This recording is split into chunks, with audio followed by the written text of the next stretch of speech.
গত 3 দিন যাবৎ সোশ্যাল মিডিয়ায় কোনো জায়গায় ইতালির যে ঘটনাটা ঘটেছে কোনো জায়গায় আসলে যাওয়া যাচ্ছে না। এই গত 3 দিন শুধু এই এক ভিডিও, এই এক মেয়ের ভিডিও, এটা একদম সয়লাভ হয়ে গেছে সব সোশ্যাল মিডিয়াতে।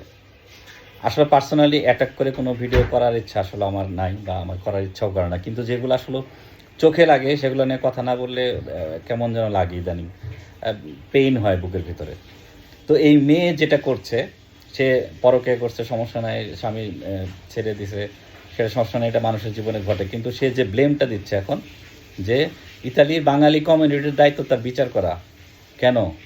তুমি যখন পরকে করতে গেছো, তুমি যখন নষ্টামি করতে গেছো, তখন কি তাদের কাছে বলে গিয়েছিলে যে আমি যাচ্ছি? তারা এখন কেন বিচার করবে? আর তাদের তুমি কেন এখন ব্ল্যাকমেল করতেছো? তুমি হুমকি দিচ্ছ, তুমি লাইভে এসে ইত্যাদি ইত্যাদি করবা। তাদের দায়িত্ব এখন তোমার এটা করা। তোমার মতো মেয়েদের জুতা দিয়ে পিটানো দরকার। 3টা সন্তান রেখে যে পরকে করতে পারে, সে আবার লাইভে এসে বড় বড় কথা বলে, কমিউনিটির লোকজন না দেখলে এটা করবে সেটা করবে।